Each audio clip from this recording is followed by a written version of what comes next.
Diba pare?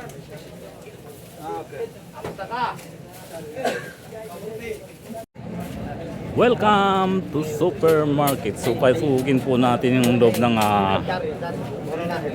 supermarket na to.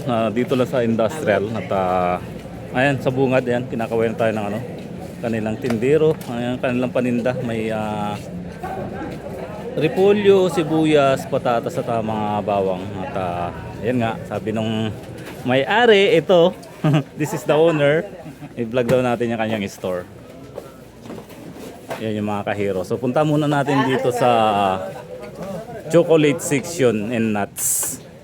So sa mga gustong magbakasyon, pwede na kayong bumili dito ng inyong mga pasalubong sa inyong mga mahal sa buhay. So meron po silang dates din na ito nga, mixed nuts kagaya ng cashew, pistachio, din mga chocolates na per kilo.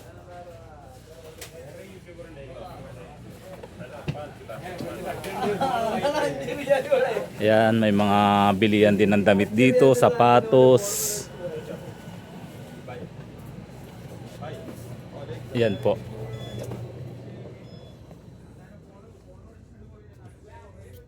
Then, ayan, mga tsinelas.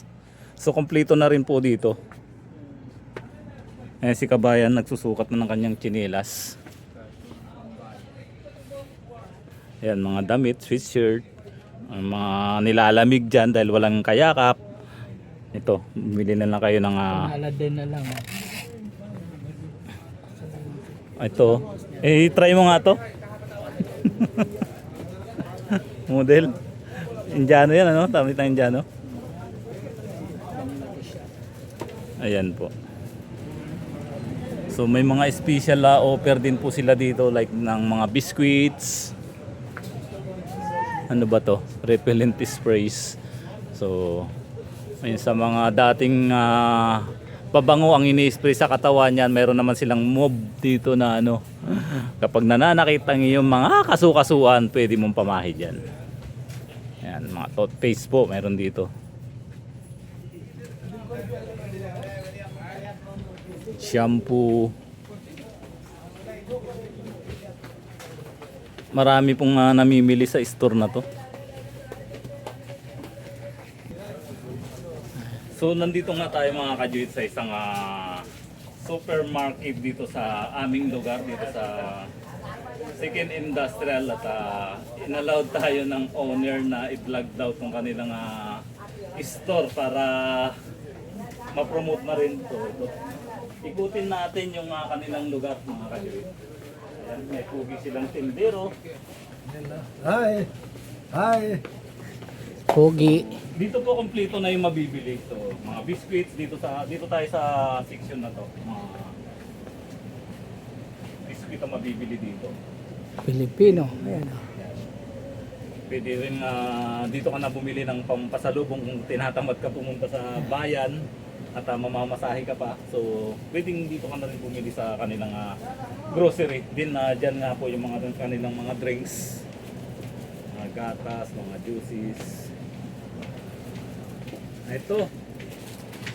Noodles, 5 real na lang. Ito masarap to. Oo.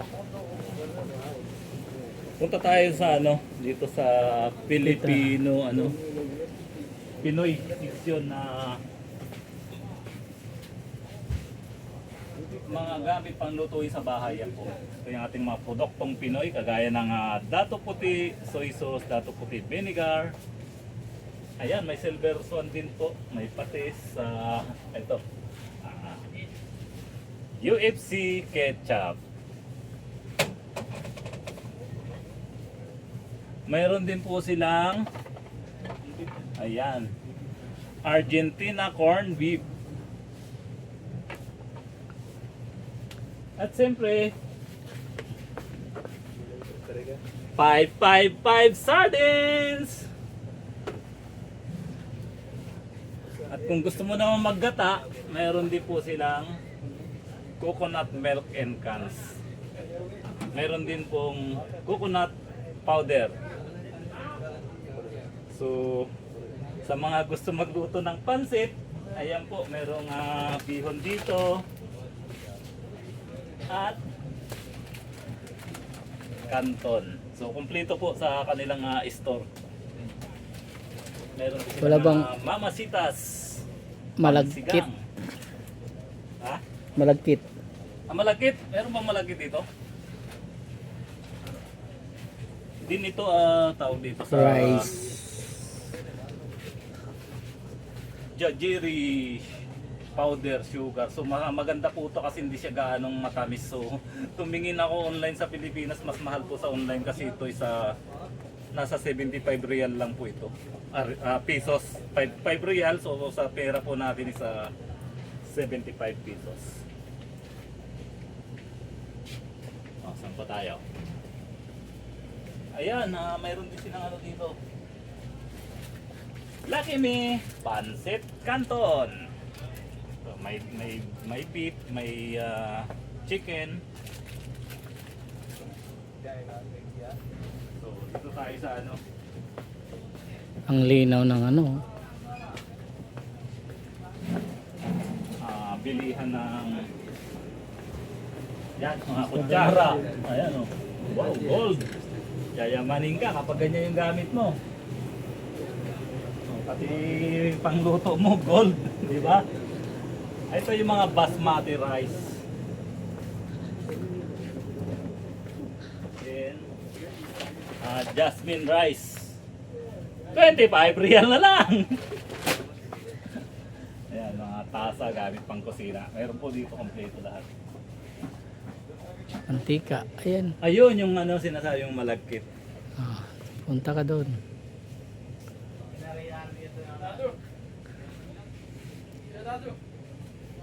At kung gusto mo naman gumawa ng biko, ito po, merong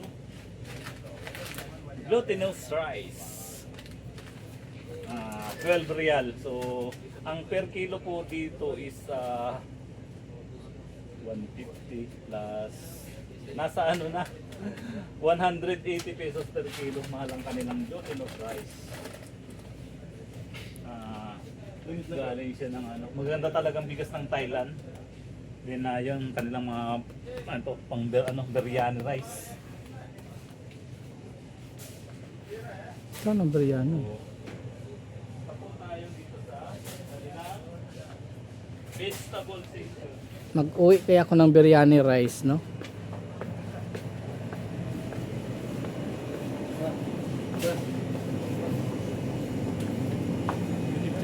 Yung kanilang Dada. vegetable section. Aywa.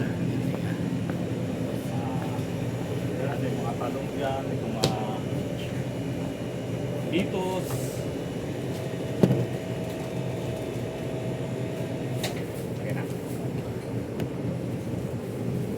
So ito po yung isang uri ng gulay na ano na dati kala ko hindi ko ano.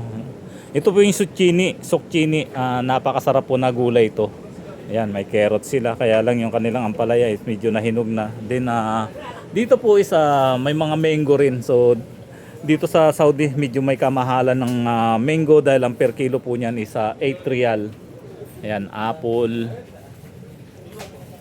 Itong apple nila is nasa 1 real, so nasa 15 pesos na rin po yan.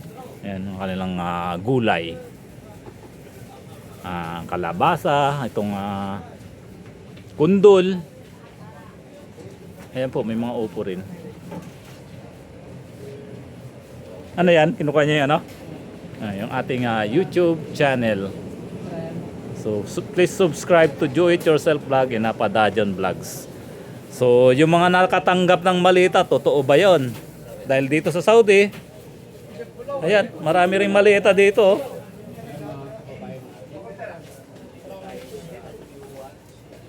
Ayan po, kompleto sila dito maski sa mga hardware.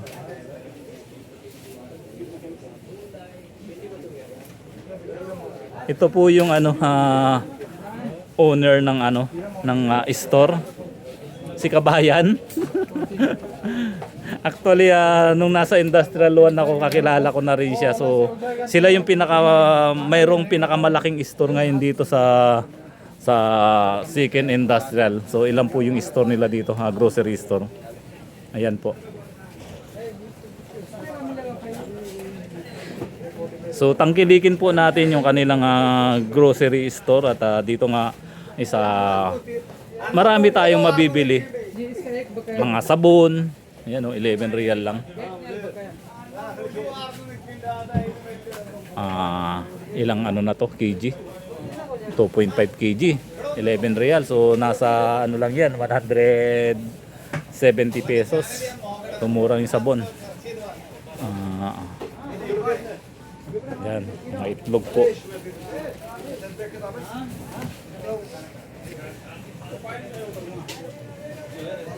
So yun nga mga kajuit, ipinlag natin itong isang grocery dito, store dito po sa Second Industrial City na kung saan ito pong store na to isa maraming mabibili kumpleto na po dito.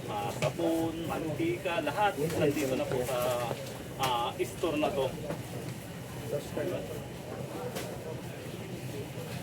At yun nga, yung mga, actually mga Pinoy po talaga isa dito na rin na namimili dahil may Pinoy grocery na rin po dito. So yan, this is Joe and Joseph. Tangkilikin, pagkaing Pinoy.